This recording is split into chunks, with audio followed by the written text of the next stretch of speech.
সময় কথা বলে না, কিন্তু সবকিছুর উত্তর দিয়ে দেয়। সময় হলো আমাদের জীবনের সেই আয়না যেখানে বাস্তবতা পরিষ্কার দেখা যায়। সময়ের নীরবতা সবচেয়ে গভীর সত্য প্রকাশ করে। সময় আমাদের জীবনের কোনো কিছুই নষ্ট করে না, শুধু শিখিয়ে দিয়ে যায় বাস্তবতা কি। খারাপ সময়টা সবসময় একাই পার করতে হবে, আর এই বাস্তবতাটা আপনাকে মেনে নিতে হবে। আপনি যদি চিন্তা করে থাকেন আপনার খারাপ সময়ে কেউ না কেউ আপনার পাশে থাকবে, তাহলে আপনি ভুল। যত দিন যাবে, যত সময় যাবে, আপনার খারাপ সময় আরো দীর্ঘ হতে থাকবে। চলার পথে একা চলতে শেখাটা আপনার জন্য ভীষণ জরুরি। এমন না যে আপনার পাশে কেউ থাকবে না, থাকতেই পারে, তবে কেউ আপনার পাশে থাকবে সেই আশা করে আশাহত হলে নিজেকে সামলানো ভয়ঙ্কর রকম কঠিন হয়ে যাবে। তাই সবসময় সব পরিস্থিতি একা সামলে নেওয়া শিখুন।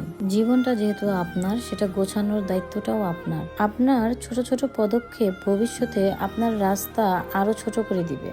ভাগ্যকে বিশ্বাস করতে শিখুন।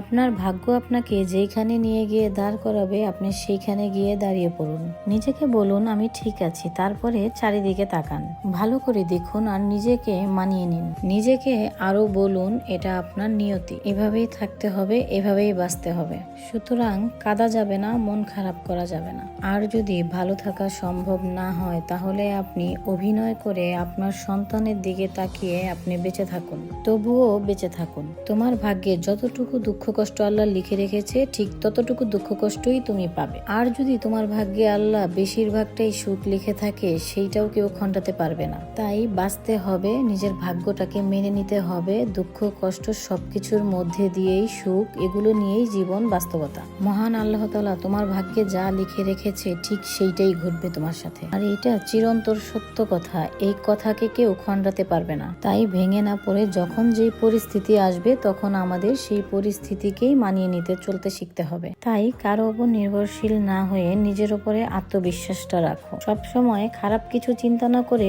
ভালো কিছু চিন্তা করো, তোমার সাথে ভালো কিছুই হবে। তোমাকে তোমার এই বিপদ থেকে আল্লাহ পাক ছাড়া কেউ উদ্ধার করতে পারবে না। মানুষ তো উসিলা মাত্র। তাই আল্লাহর উপর ভরসা রেখে, আল্লাহর উপর বিশ্বাস রেখে আমাদের সামনের দিনগুলোতে এগিয়ে যেতে হবে। আল্লাহ পাক উত্তম পরিকল্পনাকারী। সামনের দিনে হয়তোবা আল্লাহ পাক আমার জন্য ভালো কিছু রেখেছে, এই আশাটা নিয়েই আমাকে বেঁচে থাকতে হবে। আল্লাহর উপর বিশ্বাস হারানো যাবে না।